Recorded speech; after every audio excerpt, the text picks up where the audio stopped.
Welcome back my dear friends. தியானம் செய்வது என்பது வேறு, தியானத்தில் இருப்பது என்பது வேறு. இரண்டிற்கும் பெரிய வித்தியாசம் இருக்கு. இந்த வீடியோல தியானத்துல இருப்பதற்கும் தியானம் செய்வதற்கும் உள்ள மிகப்பெரிய வித்தியாசத்தை பற்றி தான் நமக்கு பல வழிகளில் ஓஷோ விளக்க முயற்சி செய்கிறார். மேலும் இந்த சேனல்ல தியானத்தை பற்றி பல வீடியோக்கள் இருக்கு. மெடிடேஷன் என்கிற டைட்டில்ல பிளேலிஸ்ட் இருக்கு. வாங்க, let's see the difference between to be in meditation and to do meditation.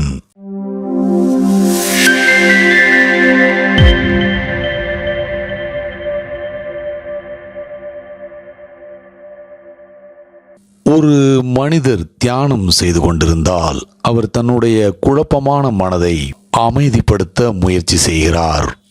What he will do? He will attempt to make his mind quiet. அதே சமயம் ஒரு மனிதர் தியானத்தில் இருக்கிறார் என்றால் இவர் தியானம் செய்யவில்லை, தியானத்தில் இருக்கிறார் என்றால் அவர் தன்னுடைய மனதை அமைதிப்படுத்த முயற்சி எதுவும் எடுக்கவில்லை. அதற்கு பதிலாக மனதிலிருந்து நழுவி செல்கிறார். வெளியில் வெயில் அதிகம் என்றால் ஒருவர் தனது குடையை விரிக்க முயற்சி செய்வதை நீங்கள் ஒருவேளை பார்க்க நேரிடலாம். குடையை வெயில் அடிக்கும் போது வெளியில் இருக்கும் போது விரிக்கலாம். இன்னொரு மனிதன் வெயிலில் கண்களை மூடிக்கொண்டு தன் தலைக்கு மேல் குடை இருப்பதாக நினைத்து கொண்டு நின்று கொண்டிருக்கிறான். அதனால் தான் வெப்பத்தை உணரவில்லை என்று நினைக்கிறான். ஆனால் வெப்பத்தை கூடிய விரைவில் உணர்வான். இந்த மனிதன் சூரியனை குளிர்விக்க முயற்சி செய்கிறான். இவன் தியானம் செய்ய முயற்சி செய்கிறான். இப்போது இன்னொரு மனிதன் வெயில் அடிக்கும் போது வெளியில் உட்கார்ந்திருந்த இடத்திலிருந்து எழுந்து வீட்டிற்குள் சென்று ஓய்வெடுக்கிறான். இவன் சூரியனை குளிர்விக்க எந்த முயற்சியும் எடுக்கவில்லை. இவன் சூரியனை விட்டு ஒதுங்கி விடுகிறான். தியானம் செய்தல் என்றால் நமது மனதை மாற்றுவதற்கு கடினமாக முயற்சி எடுக்கிறோம் என்று அர்த்தம். தியானத்தில் இருக்கிறோம் என்றால் மனதை மாற்றுவதற்கு எந்தவித தீவிர முயற்சியும் எடுக்கவில்லை. அதற்கு பதிலாக சப்தம் இல்லாமல் நமக்குள்ளே நகர்கிறோம். இந்த இரண்டிற்கும் உள்ள வித்தியாசத்தை உற்று நோக்க வேண்டும். தியானம் செய்வதற்கு முயற்சி எடுத்தால் தியானம் ஒருபோதும் நிகழாது.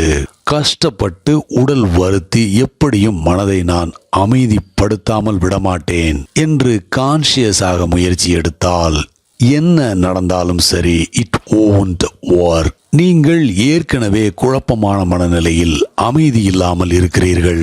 இப்போது உங்களை அமைதிப்படுத்த முயற்சி செய்கிறீர்கள்.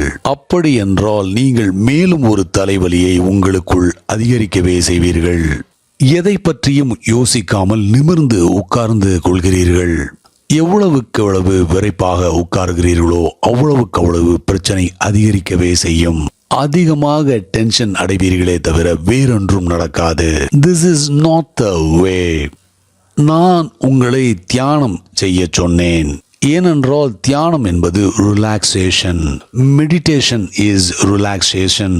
நீங்கள் எதுவும் செய்ய தேவையில்லை. Just be relaxed. இதை நன்றாக புரிந்து கொள்ளுங்கள். இதை இன்னொரு முறையில் விளக்குகிறேன். இதை மனதில் நன்றாக நிறுத்தி வையுங்கள். ஒரு மனிதர் ஆற்றுக்குள் நீச்சல் அடிக்கிறார். அவர் அடுத்த கரைக்கு செல்ல வேண்டும் என்று சொல்கிறார். ஆற்றில் இழுவையின் வேகம் அதிகமாக இருக்கிறது. அடுத்த கரை செல்வதற்கு கைகளையும் கால்களையும் வேகமாக அடிக்கிறார். களைத்து விடுகிறார், சோர்ந்து போகிறார், உடைந்து போகிறார். ஆனாலும் நீச்சல் அடித்த வண்ணம் இருக்கிறார். நீச்சல் அடிப்பதற்கு இந்த மனிதர் முயற்சி செய்கிறார். He is making an effort to swim. To swim is an effort for him. தியானம் செய்வது என்பது முயற்சி எடுப்பது என்பதாகும். Doing a meditation is an effort too. இன்னொரு மனிதரை பாருங்கள். நீந்துவதற்கு பதிலாக மிதக்கிறார். தண்ணீர் தன்னை இழுத்து கொண்டு போக அனுமதிக்கிறார். கைகளையும் கால்களையும் போட்டு வீணாக அடிக்கவில்லை. ஆற்றின் மேற்பரப்பில் படுத்து கிடக்கிறார்.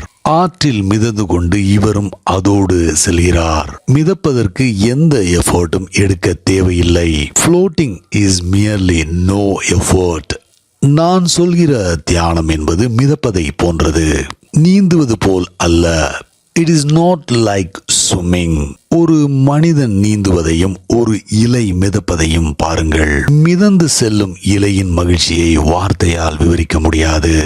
There is no trouble, no hindrance, no quarrel, no bother for the leaf. இலைக்கு தடைகளோ சச்சரவுகளோ பிரச்சனைகளோ இல்லை. The leaf is very smart. And what is its smartness? இலையின் புத்திசாலித்தனம் அந்த ஆற்றையே படகாக மாற்றி அதில் பயணித்ததுதான்.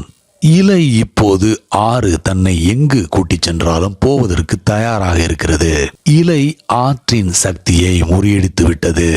நதியால் இலைக்கு எந்த கெடுதலும் ஏற்படுத்த முடியாது. காரணம், இலை நதியை எதிர்த்து எந்தவித சண்டையிலும் ஈடுபடவில்லை. இலை எந்த தடையையும் ஏற்படுத்த விரும்பவில்லை. It is just a floating. இலை முழு உடன்பாட்டோடு பயணிக்கிறது. சோ மிதந்து செல்கிற இலையை மனதில் நிறுத்துங்கள். இப்படி உங்களால் ஆற்றில் மிதக்க முடியுமா? நீந்துவோம் என்கிற சிந்தனை கூட மனதிற்குள் வரக்கூடாது. இவ்வளவு ஏன் மனமே அங்கு இருக்கக்கூடாது? உயிரோடு இருக்கிற மனிதன் ஆற்றிற்குள் மூழ்குவதையும் உயிரில்லாத உடல் மேற்பகுதியில் மிதப்பதையும் கவனித்து பார்த்திருக்கிறீர்களா? Have you ever wondered what this is about? உயிரோடு இருக்கும் மனிதன் மூழ்கி விடுகிறான். But never a dead man. இறந்து போன மனிதன் உடனடியாக ஆற்றின் மேற்பரப்பிற்கு வருகிறான். என்ன வித்தியாசம்? இறந்த உடல் நோ எஃபோர்ட் என்ற நிலைக்குள் நுழைந்து விடுகிறது. இறந்த உடல் எதுவும் செய்வதில்லை. ஆசைப்பட்டாலும் அந்த உடலால் எதுவும் செய்ய முடியாது. உயிரோடு இருக்கும் மனிதன் மூழ்கி விடுகிறான். காரணம், அவன் உயிரோடு இருப்பதற்கு உயிரை காப்பாற்றிக் கொள்ள முயற்சி செய்கிறான். அந்த முயற்சியில் களைத்து விடுகிறான். களைப்பு அவனை மூழ்கடித்து விடுகிறது. As he gets tired, he drowns. அவனுடைய போராட்டம் அவனை மூழ்கடித்து விடுகிறது. ஆறு அவனை மூழ்கடிப்பதில்லை. இறந்த உடல் மூழ்கிவிடாமல் இருப்பதற்கு எந்தவித போராட்டத்திலும் ஈடுபடுவதில்லை. போராடாத காரணத்தால் சக்தியை இழப்பது என்கிற பேச்சிற்கே இடமில்லை. ஆறு எந்தவித தீங்கையும் அவனுக்கு கொடுக்காது. So he floats in the river. நான் சொல்கிற தியானம் மிதப்பது போன்றதுதான், நீந்துவது போல் அல்ல. Not like swimming. நீங்கள் மிதக்க வேண்டும். நான் உடலை ரிலாக்ஸ் செய்யுங்கள் என்று சொல்லும்போது உடலை மிதக்க விட வேண்டும் என்று அர்த்தம். உடலை எதை வைத்தும் கட்டி போட வேண்டாம், அதன் போக்கில் விட வேண்டும்.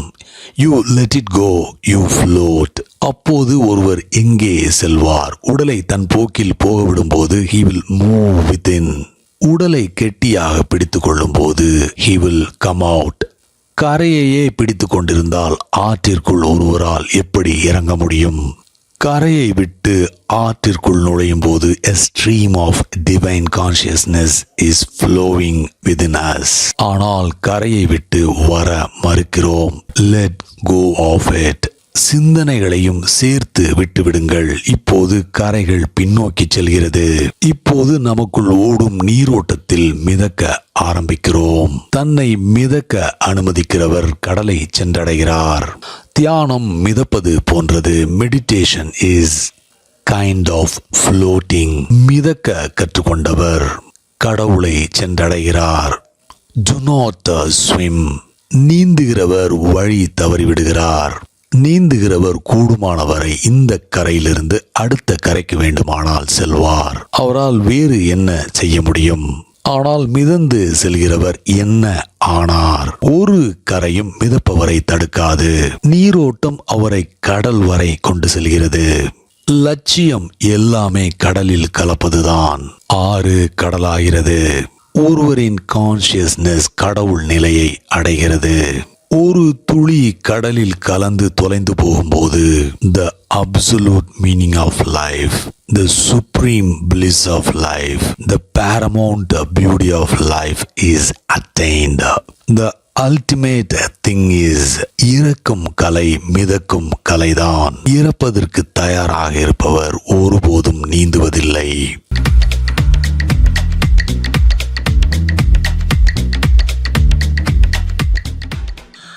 தேங்க்ஸ் ஃபார் வாட்சிங். முடிந்தளவு உங்களோட நண்பர்களோட வீடியோவை ஷேர் பண்ணுங்கள். உங்களுடைய விமர்சனங்களை காமெண்ட்ஸில் சொல்லுங்கள். அடுத்த வீடியோவில் சீக்கிரம் உங்களை எல்லாரையும் சந்திக்கிறேன். Until then, take care. Bye.